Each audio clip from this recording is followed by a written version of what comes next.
All right, guys, welcome back to another episode of... Oh, that's not good. All right, guys, welcome back to another video from Texas Roadshow Shop. This is going to be all our pickups from the Dallas Card Show from just a few weeks ago. If you missed it, be sure that you go back and watch the link Chase is going to leave either at the end of this video or in one of the corners for our pickups from the Chantilly Card Show, as well as all of our card show videos from the Dallas show. So you can see maybe some of the deals we passed on that you thought we should have capitalized on. Let's dive in and see how we did at the Dallas Card Show. So first card is actually one of my favorites. If you've watched our other videos, you know that I'm a huge Gretzky fan. And this is going to be an Upper Deck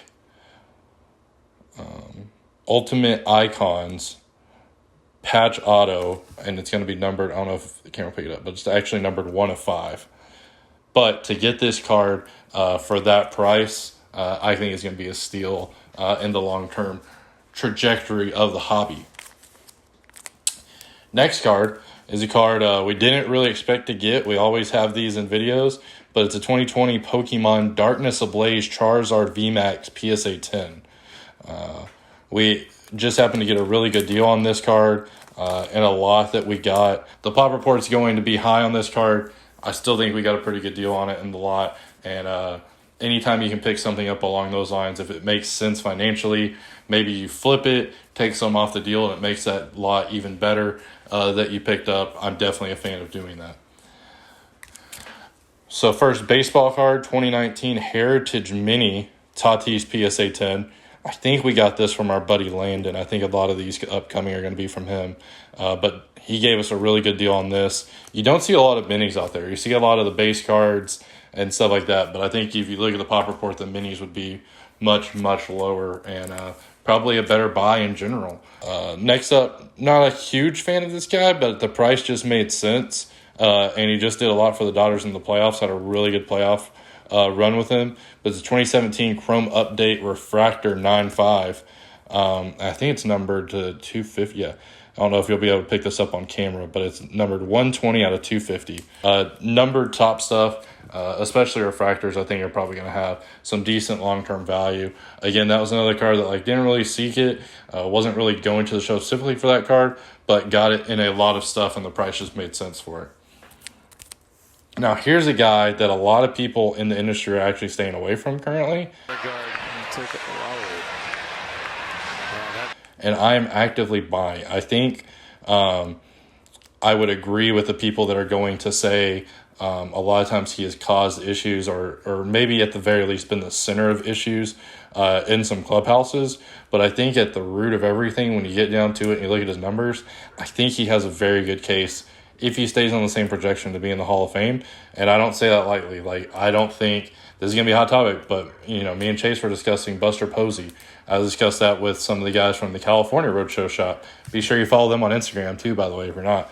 But I was talking to some of them, and I actually don't think that Posey has the numbers to be in the Hall of Fame.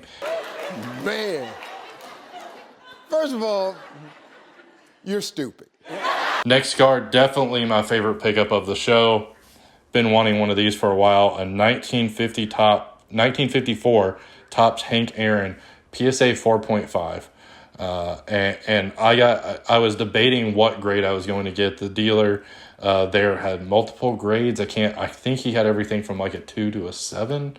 He cut me a really good deal on it. And that's the advantage you get at card shows is when you spend a lot of money with people over time and you build those relationships and they get to know you better and you become legitimately friends with these people, the better deals you're going to make. And that's what happens when you go into deals and are nice and, you offer fairly on cards based on whatever the market's doing. And not only is it going to give you better deals in the future, it's just really the right thing to do. And it's going to, you never know when a person is going to end up being able to help you later on. Maybe it's one of his buddies that has a card that you want or whatever. So really just be respectful and be consistent. And like I said, build those relationships because it's always, you never know when that guy is going to end up having an impact on something you may be trying to do.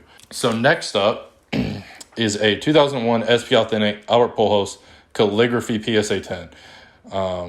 And I have been a huge buyer of Albert Pujols. I think that He's kind of in this lull similar to what Dirk went through towards the end of his career, where his prices just kind of steadily was on a decline. And then when he retired and got out of the league, it was like, oh, wow, Dirk's no longer here. He's going to be looked at as a top-tier player in the history of baseball. And that's why I'm buying his rookie cards right now, and I got a pretty good deal on it. So definitely Albert Pujols is at the top of the list of cards that I am buying. This guy is definitely not on the top of the list of cards I'm buying. The Astros are one of my least favorite. I'm not going to say one of. They are my least favorite team. But at least he's on a Tigers jersey here. But you can't deny Justin Verlander's career. It also is the white parallel out of 240 PSA 9. I think this is another deal I got in a lot from Landon. And like I said, I think Justin Verlander is, if he can get back healthy, maybe get another couple of years under him here to close out his career, is definitely in Hall of Fame discussion as well. Fast forward to a decade from now when he's in the Hall of Fame, his cards are definitely going to be back on the rise. And speaking of a guy that I also think is potentially Hall of Fame caliber, Bryce Harper, 2012 update Walmart blue border, rookie 9.5. He's kind of on that same line where I think here in a few years he's going to start getting a lot of the love that he deserves. And speaking of which, this guy got a lot of love this year. Really put on a show. It was really his first year completely healthy for a full season. But 2019 Topps Chrome, Vladimir Guerrero update purple refractor PSA 10, numbered 169 of 175. So I haven't really been actively buying him, although I do like him as a player, and I do think he's a great young star. But again, got to get a deal on it, so couldn't pass it up.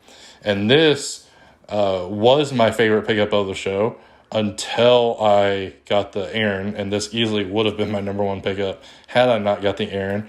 But there's a 2011 Topps Update Mike Trout Diamond Anniversary PSA 9. The card I've been after for a while. Eventually I'm going to try to upgrade it to a PSA 10. But just an awesome card of Trout. Like I've said multiple times, I think he's going to go down as one of the best players of all time, and definitely want to be in on him as much as possible.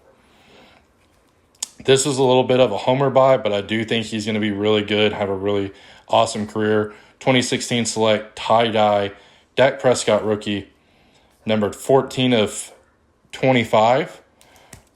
And it is a PSA 9, but again, got a really good deal on it. And we're huge Dak and Cowboys fans, so definitely couldn't pass that up.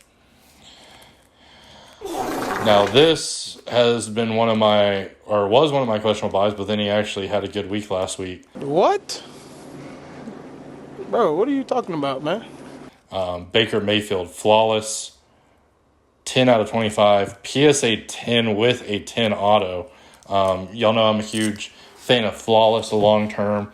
I think when you look at it, if this was to be a National Treasures card, it's probably 3x this price, which is weird because Flawless is 3x the box price. So I think long term, I think Flawless is actually going to be a really good buy. This is an interesting buy. I didn't really know what to pay for it. To be honest, I got it in a lot, and I don't know the exact breakdown of it, or don't remember the exact breakdown of it. But it's 2001 Flair Tradition Glossy Rookie Mini Drew Brees 9.5. And it is numbered 245 out of 350. If I can get that on camera, it's a little bit of a hollow on the back. I had never even seen this card. Obviously love Drew Brees. He's probably a first ballot Hall of Famer. Holds a ton of records, has a Super Bowl title, was an awesome quarterback. And I think his value is down right now in general, but especially on a rookie card I've never even seen before. And it's a 9.5. It was definitely a card that I had to jump on. Next up, 1992 Stadium Club Shaq PSA 10. Not a huge card, but got it in a lot. That's kind of going to be the trend of this video. If you're catching on, we got a lot of lot deals. Overall, I think Shaq is very undervalued right now. Speaking of a guy that's undervalued, this guy, Jaylen Brown. Base Prism PSA 10 and a red Mosaic. First year Mosaic PSA 9. Again, with these cards, definitely go back and look at the pop on them, because I think when you look at the pop on earlier Mosaic, you're going to be shocked at how low it is. So even though that's actually a red parallel, but even like the base cards, like this one I'm about to show you, these are 6 Jamal Murray first year Mosaic PSA 10s. And we got 3, 4, I think 6 was it. Yeah. 6 PSA 10s. I don't remember what we paid for them exactly. I'd have to go back and look at the video. But we got them for a good excuse me, we got them for a good deal. And if you look at the pop on them, compared to like Prism and even compared to like current day Mosaic, it's a fraction of what modern day cards are. So a lot of people are going to see Mosaic and kind of be turned away from it because everybody is all about Prism or Optic right now. But I think that long term, it's definitely going to have a trend of upward mobility, especially with key rookies like Jamal Murray and Jaylen Brown. Now, if you're a fan of the channel, you know that we are all about our flawless, as we mentioned earlier. And here are some big pickups that we got from Flawless. We got a rookie, Donovan Mitchell, 9 with a 9 auto. His auto always streaks, unfortunately. But Flawless rookie auto, Donovan Mitchell out of 25. We got a Bradley Beal 8.5 with a 10 auto, which 8.5 really isn't. 8.5 is kind of the standard grade. It's almost like a 9 on most modern cards, or not, these aren't modern, but most like Prism cards. And 8.5 for Flawless is actually not that bad of a grade with how thick the cards are. And here, Jimmy Butler rookie, 10 auto on that as well. We got these for a really good deal. Again, I don't have the numbers offhand. If you go back and watch our previous video, you can see that. But rookie Flawless Mitchell, rookie Bradley Beal, Flawless, and a Flawless Jimmy Butler. Next up is going to be a Contenders Optic Shea PSA 10. And we are huge fans of Shea here. We think that he's going to have a lot of legs long term, end up being a really good player. I think when you look at the draft picks that the Suns are the Thunder have, that's going to be really good long term for that franchise also. And right now he's the best player on that franchise. And speaking of Shea, this is a pretty big Shea, a Mosaic Gold out of 10. I think it's 5. Yeah, 5 of 10 and a PSA 10. Pretty big card of Shea's. It's still not that expensive when you look at it as far as compared to like other rookies. Shea hasn't really caught up to them, so I think Shea's a pretty good buy right now if you believe in his talent long term, which obviously we do. This is an interesting buy, 2002 Flair Michael Jordan PSA 10, but what most people don't know is this photo variation is actually a shorter print run than the others in 2002 Flair. I know it's a Wizards card. Some people would say, why do you want a Wizards Michael Jordan? Well, when you look at it, the print run on this is much shorter than a lot of the others, so it's almost like a Jordan short print from that year. And again, Landon gave us a really good deal on it, mostly just because of the scarcity and rarity of that card. Do I think that has a lot of long-term value? And here's a card that I think is undervalued now and has a lot of long-term value, is Magic Johnson. There's going to be a documentary coming out soon enough on him. 2009 Bowman Magic Johnson. Autograph, PSA 10. Don't believe it's numbered, but the print run and the pop on it is actually really low, especially PSA 10. Honestly, 2009 cards aren't the easiest cards to get PSA 10 on. They're still considered modern cards, but they're not in that like ultra modern category where it's almost like an 80% gem rate or whatever. So that is it, guys. That's all of our pickups from the Dallas Card Show. Let us know in the comments down below what was your favorite pickup. Let us know in the comments down below what you think wasn't a good buy, what's going to be a bust later on down the road. Again, guys, we would really appreciate it if you like the video and subscribe to us. It really helps us out a lot. Costs you nothing, helps us out a ton. So if you don't mind it, please do that. Be sure to follow us on IG, on the Instagram over at Texas Roadshow Shop. But until then, guys, not sure what we have scheduled for videos moving forward, but we will have content out as soon as we can, as regularly as we can. Thanks for watching, and I'll catch you in the next one.